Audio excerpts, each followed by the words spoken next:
मोदी ने कश्मीर में 370 खत्म करने की गारंटी दी थी।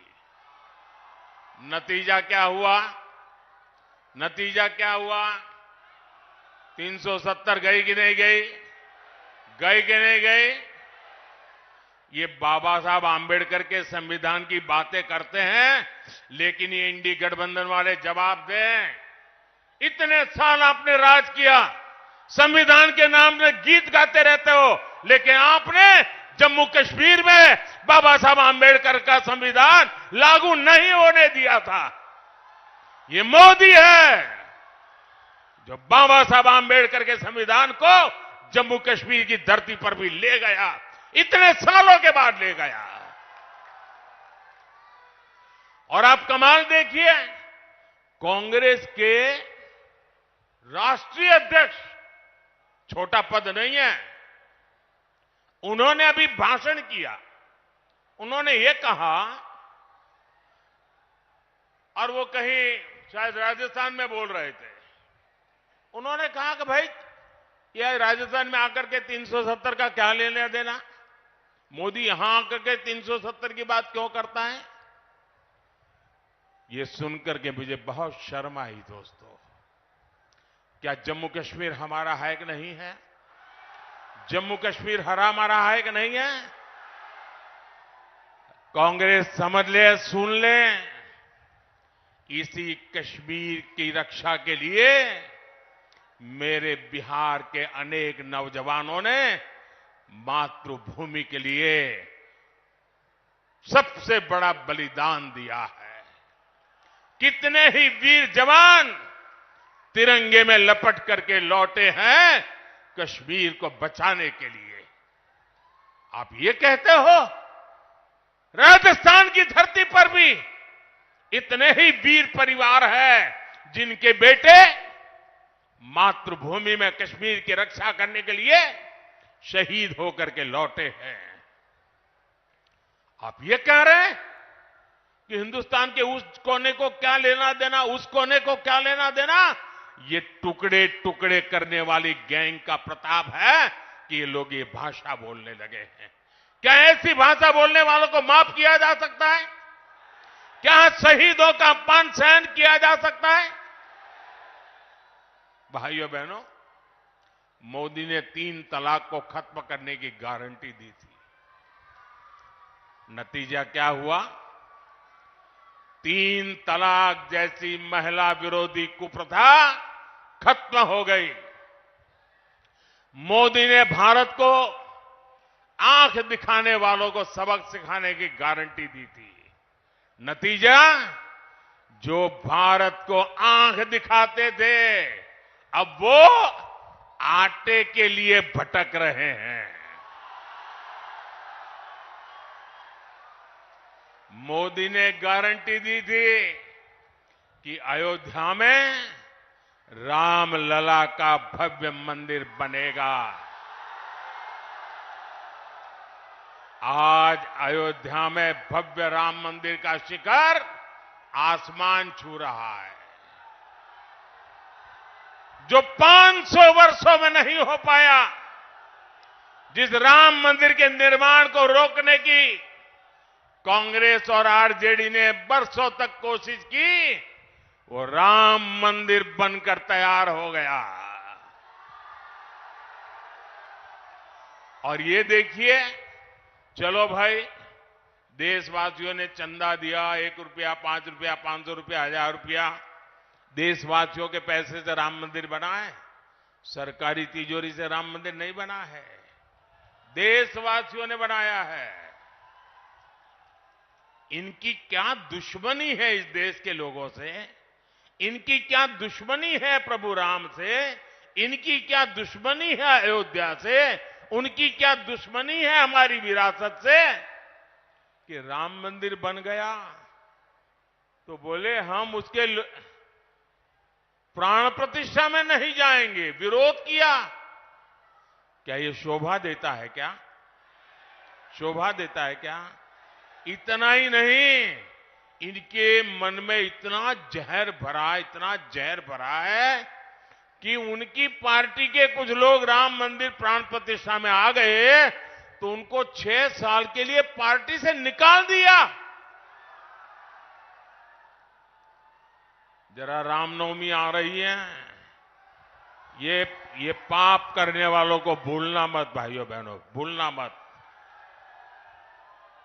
और इसलिए ये भी जानते हैं कि अगर मोदी की गारंटी ऐसे ही चलती रही तो इनकी वोट बैंक की दुकान ही बंद हो जाएगी।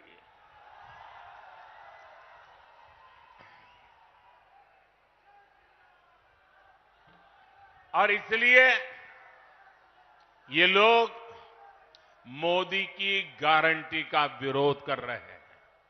साथियों, इंडी गठबंधन के पास न विजन है न विश्वसनीयता है।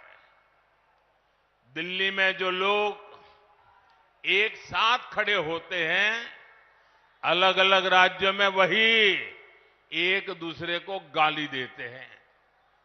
यहां बिहार में तो गजब हाल चल रहा है। यहां इंडी गठबंधन एक उम्मीदवार खड़ा करता है तो दूसरा नेता कहता है कि असली उम्मीदवार वो है। यहां आपस में ही सिर फुटबल मची है। ये मजबूरी में साथ आए लोग हैं और इनकी मजबूरी का एक ही नाम है सत्ता का स्वार्थ। इंडी गठबंधन यानी भ्रष्टाचारियों का ठिकाना। इंडी गठबंधन यानी देश विरोधी नफरती ताकतों का ठिकाना। आप इनके बयान देख लीजिए। इंडी गठबंधन वाले सनातन धर्म को समाप्त करने की बात करते हैं। इंडी गठबंधन वाले भारत के एक और विभाजन करने की बात करते हैं। कांग्रेस पार्टी के नेता खुलेआम बयान दे रहे हैं कि वो दक्षिण भारत को अलग कर देंगे। 2 दिन पहले कांग्रेस ने जो अपना घोषणा पत्र जारी किया है उसमें भी मुस्लिम लीग के विचारों की छाप है। कांग्रेस ने घोषणा पत्र नहीं, तुष्टीकरण पत्र जारी किया है।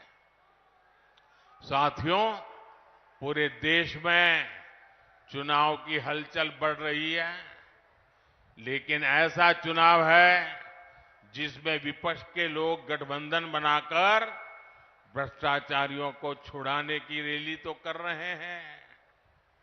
और हालत देखिए, 2 खेमे, दोनों के विचार देख लीजिए। मैं कहता हूं भ्रष्टाचार हटाओ, वो कहते हैं भ्रष्टाचारी बचाओ। आप मुझे बताइए, देश तोड़ने की बात करने वाले भ्रष्टाचारियों का समर्थन करवाने वाले, सनातन धर्म को खात्मे की बात करने वाले, इन लोगों को बिहार माफ करेगा क्या? बिहार माफ करेगा क्या? कांग्रेस, आरजेडी आपका एक भी वोट पाने के हकदार नहीं है। इन लोगों को सत्ता और भ्रष्टाचार की लत लग चुकी है। सत्ता से दूर जाते ही ऐसे छटपटाने लगते हैं जैसे मछली को पानी से बाहर निकाल दिया गया हो। इसलिए इन्हें सत्ता से दूर रखना बहुत जरूरी है। साथियों, मुझे कल दिल्ली में कुछ लोग बता रहे थे, क्योंकि मैं देख रहा हूं कि ये इंडी गठबंधन इस चुनाव के मैदान में कहीं नजर नहीं आ रहा, उनके नेता नहीं आ रहे हैं। तो मैंने जरा पूछताछ की। मैंने कहा, भाई मामला क्या है, ठंडे पड़े हो? वैसे उनके एक नेता ने बयान भी कर दिया कि हमारे लोग बहुत सुस्त है, ठंडे हैं, कुछ करना नहीं चाहते। तो उन्होंने कहा कि इंडी गठबंधन की वरिष्ठ नेतागिरी में पिछले 15 दिन से बहुत तूफान चल रहा है। तो मैंने कहा, क्या तूफान चल रहा है भाई? बोले उनके एक नेता ने हट पकड़ करके बैठे हैं कि जब तक इंडी गठबंधन उन्हें प्रधानमंत्री का उम्मीदवार घोषित नहीं करेगा, वो एक भी चुनाव प्रचार में नहीं जाएंगे। अब ये हाल है उनका, वो बता नहीं पा रहे हैं उनका नेता कौन है, और वो अंदर अंदर लड़ रहे हैं। और इंडी गठबंधन वाले कहते हैं कि भाई अभी नहीं, चुनाव नतीजा आने के बाद तय करेंगे। अब वो अड़ करके बैठ गए हैं और वो कहते हैं जब तक मुझे नेता घोषित नहीं करोगे, मैं कोई रैली करने वाला नहीं हूं। अब ये समझा रहे हैं, पता नहीं समझ जाए नहीं समझ जाए, लेकिन ये हाल है उनका। साथियों, मैंने